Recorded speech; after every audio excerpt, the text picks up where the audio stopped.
Sama yang ini sih, yang aku sukai di Jogja ini kayak tata letak desa mereka sama pemberdayaan desanya itu yang sangat-sangat merata dan sangat-sangat benar-benar terurus gitu. Ya kalau bisa kita main ke daerah Sleman ataupun ke daerah Sleman lah ya. Sleman itu mereka ada namanya tuh kalau nggak salah Sleman Sembada. Nah itu emang benar-benar bersih dan itu mereka tuh sangat-sangat apa ya, antara si kepala desa dengan warganya itu pemahamannya selaras gitu. Jadi emang benar-benar mau mengurus desa dan yang memajukan desa. Nah itu yang saya rasa itu bisa kita ambil dan kita bisa adaptasikan kepada desa-desa di daerah kita. Iya. Seperti itu ya, kita tahu lah desa-desa di daerah Banten dan sekitarnya ya Banyak yang tertinggal. Iya, pertama banyak yang tertinggal. Fasilitas. Ya, dan kepekaan sosialnya itu kurang gitu dari warga-warga itu. Dalam hal kebersihan kah ataupun dalam hal mengurus desa kan. Jadi kalau di sini tuh ya, masalah desa itu bukan hanya tanggung jawab dari kepala desa dan para aparaturnya, tetapi tanggung jawab semua warganya. Makanya desanya tertata.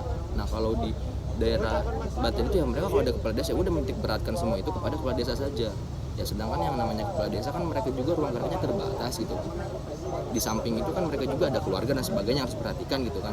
Nah itu ya harusnya ada kerjasama kolektif antara kepala desa dengan desa, dan itu yang harus kita benahi sebenarnya. Itu yang menjadi titik fokus sih sebenarnya kalau aku. Nah terus secara kita kan maksudnya mahasiswa, terus apa sih yang pengen dibenahi dari desa-desa kita kalau lagi ngomongin soal Banten dan desa-desa tertinggal gitu? Apa aja yang pengen dibenahi dari desa-desa tertinggal itu gitu, selain dari segi pendidikan? Misalnya kalau dari segi pendidikan udah jelas gitu, kalau misalkan di Banten itu banyak yang tertinggal jauh lah gitu Iya. dari segi pendidikan. Apa aja tuh selain dari pendidikan yang mau dirubah, mau dibenahi, mau diperbaiki? Ya kalau aku sendiri sih lihatnya ya desa-desa di daerah Banten itu selain dari segi pendidikan yang harus benar itu adalah dari segi ekonomi dan kesehatannya. Nah di mana kan ekonomi ini menjadi permasalahan yang sangat mendasar ya di Indonesia khususnya. Di Indonesia itu sangat khususnya di Indonesia. Nah, di mana harusnya di desa itu ya setauku ya desa itu setiap tahunnya itu mempunyai dana dari pemerintahan pusat itu sekitar 1 miliar. Kalau nggak salah ya. Iya. Ini tolong di ini aja ya, maksudnya direvisi. Tolong direvisi aja kalau salah gitu. Saya juga komen aja di komen. ya enggak terlalu apa ya, enggak anti kritik lah seperti itu. Viewers nanti Nah, naik. harusnya itu dengan dana segitu tuh harusnya bisa untuk membangun desa. Dari segi ekonomi misalnya seperti itu. Ya membangun lahan pertanian yang itu benar-benar dikhususkan buat desa.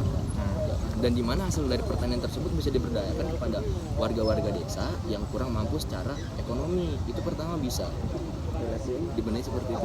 Ya kita tahu maksudnya di desa-desa daerah kita ya cenderung mereka lebih ke titik fokusnya itu kepada hak milik mereka sendiri gitu loh. Jadi kalau berbicara masalah desa hari ini tuh ya pemikiran di desanya cenderung liberal lah, memikirkan kepentingannya sendiri. Tapi kan untuk membangun desa, pikiran-pikiran seperti itu kan harusnya disingkirkan gitu loh. Iya. Nah terus yang ekonomi yang bikin aneh tuh dari desa, karena emang mungkin faktor utamanya adalah pendidikan yang kurang. ya Mereka tuh sebenarnya banyak kayak sembako yang harusnya bisa dikembangkan gitu, kayak misalkan padi yang harusnya bisa jadi bahan mata pencaharian, ataupun kayak di desa-desa banyak contoh kayak di kita ada kopi kayak gitu, itu harusnya bisa dikembangkan gitu. Nah karena dari segi pengetahuan kurang mumpuni, jadinya ya tetap jadi pekerja gitu, tetap jadi istilahnya tetap jadi buruh buat si kopi tadi gitu. Padahal kalau misalkan mau dikembangkan sangat bisa ya, potensinya sangat gede gitu, sangat besar potensinya untuk jadi mata pencaharian utama si kopi ini. Banyak juga yang lain. Kalau misalkan dari segi kesehatan, apa yang kurang kalau di desa? Kalau dari segi kesehatan aku berkaca kepada desaku sendiri gitu ya. Dari segi kesehatan itu di mana harusnya itu ada suatu bangunan ataupun suatu badan yang benar-benar itu dikhususkan untuk memelihara kesehatan warga desa gitu.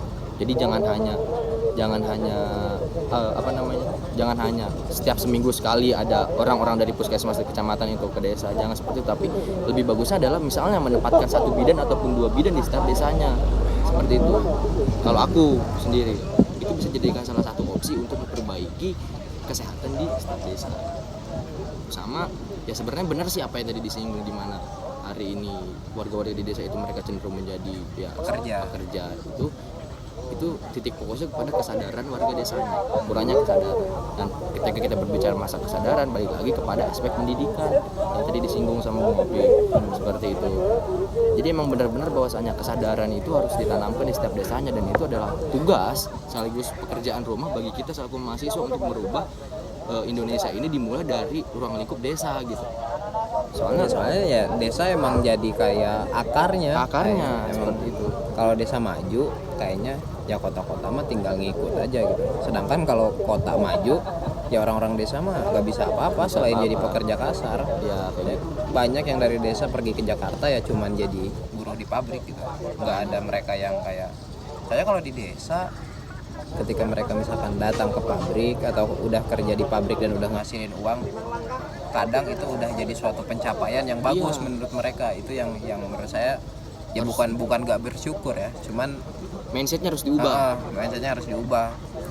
Kalau ya bersyukur bagus gitu ketika mereka misalkan udah dapat kerja di kota, udah dapat kerja misalkan di pabrik sablon misal, mereka udah bersyukur ya bagus. Cuman kan harusnya mereka punya impian yang lebih tinggi gitu. Iya. Bukan mendiskreditkan, cuman ya sayang aja gitu, padahal ya bakat terus potensi dan semangat mereka tuh gede, cuman karena emang ya kembali lagi dari segi pengetahuannya emang ya kurang gitu. Jadinya pas mereka udah dapat kerja segitu aja ya udah alhamdulillah. Itu yang disayangkan sebenarnya dari teman-teman yang tinggal di desa. Nah itu juga harusnya jadi kesadaran dari pemerintah untuk memperhatikan lagi tentang kesejahteraan di desa-desa tertinggal. Itu ya kurangnya moralitas sebenarnya, Bu. Kurangnya moralitas seperti itu. Ya mungkin ya kita bisa berbicara masalah ya terkait masalah kesadaran itu ya di setiap desanya itu bisa dibangun dari generasi-generasi tahun 2000-an seperti kita ataupun seperti adik-adik kita. Nah itu bisa dibangun kesadarannya bahwasanya kita harus benar-benar merevolusi sebuah pemikiran gitu loh. Bahwasanya kita itu berpendidikan itu ya untuk menunjang kehidupan kita, ya, bukan hanya untuk menghabiskan keuangan keluarga. Nah itu kan apalagi yang paling saya nggak suka adalah bagaimana hari ini para orang tua itu mendiskreditkan atau mendomestifikasi para wanita itu. Setinggi-tingginya kamu berpendidikan, kamu bakal balik ke dapur. Nah itu kan pemikiran yang harus dibenahi sebenarnya. Bahwasanya hari ini banyak tokoh-tokoh ya dari perempuan itu yang ada di pemerintahan, sebut saja seperti Bu Sri Mulyani, Megawati, Bu Risma, dan itu adalah salah satu parameter lah untuk para perempuan di Indonesia gitu. Bahwasanya hari ini Indonesia ini tidak cenderung patriarki gitu, tidak cenderung semuanya itu menitik beratkan kepada lelaki untuk menjadi seorang ketua pemimpin atau apapun itu. Ya buat apa pada waktu itu Era Kartini itu menggagas sebuah pemikiran atau sebuah teori emansipasi kalau misalnya dalam prakteknya tidak dilakukan oleh para kaum perempuan. Nah seperti itu ya, dikarenakan mungkin pemikiran-pemikiran orang tua khususnya di desa itu masih sangat-sangat feodal sekali ya, sangat-sangat tertinggal sekali. Makanya bisa dibenahi dengan kita menjadi orang tua ya kan pada nantinya dengan pemikiran yang udah mulai sadar gitu, udah terbuka. Terus balik lagi ke Yogyakarta. Karena emang kita jauh sekali Bung ya pembahasannya sampai ke sana ya. Terlalu melebar. Karena emang kalau pas pertama datang ke Yogyakarta itu kebanyakan lihat di pinggir-pinggir jalan tuh yang dagang warmindo atau lebih disebutnya di Jogja Burjo. Karena dulunya katanya tempat bubur kacang hijau, cuman makin kesini makin bukan dirubah sih, bermetaforsis, lebih dikembangkan lagi buat kayak tempat makan dan harganya emang murah-murah. Itu juga kebanyakan dari pendatang kan? Iya itu malahan banyak kan dari Sunda itu loh, dari Kuningan, Padang, Tasik, Majalengka.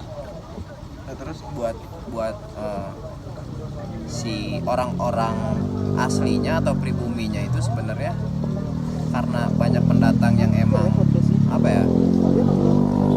yang ngambil pekerjaannya atau disebutnya yang buka usaha di sini, itu itu si pribuminya usahanya lari kemana gitu, selain emang lari dari apa kuliner, apa emang ke Jakarta juga, apa emang tetap di luar Jogja atau tetap menetap di si Jogjanya dan dagang yang lain kayak bakso, mie ayam gitu. Oh ya, kalau misalnya buat sebenarnya itu sih yang menjadi poin plusnya, di mana ketika banyak pendatang di sini, para pribumi itu, jangan pribumi, warga lokal lah ya, Warga lokal. sebutnya warga lokal di sini tuh sama sekali tidak apa namanya berpandangan sentimen gitu terhadap Tidak pendatang. Tidak menolak sama sekali. Jadi ya mereka percaya bahwasanya sebuah rezeki itu dapat dari mana aja. Dan untuk profesi kebanyakan ya mungkin ya setahu saya ya kayak di apa namanya, di sekitaran Malioboro itu banyak warga-warga lokal yang berprofesi sebagai apa namanya itu yang Pedagang. Oh ini apa kusir kusir terus ya pedagang-pedagang yang di mana itu juga ya di backup oleh pemerintahan DIY gitu, seperti itu. Nah, selain itu juga apa ya, banyak juga ya dari warga-warga lokal juga yang lebih memperhatikan kepada budayanya juga. Mereka tetap ya, bagaimana caranya dikarenakan Jogja ini banyak ya sekitar 2-30% itu pendatang, seperti itu. Bagaimana caranya itu mempertahankan budaya-budaya dari dulu itu supaya tetap ada gitu. jangan sampai sama lawan jadi. Tapi kita dulu 3 kamar ya, tapi base camp di kamar saya.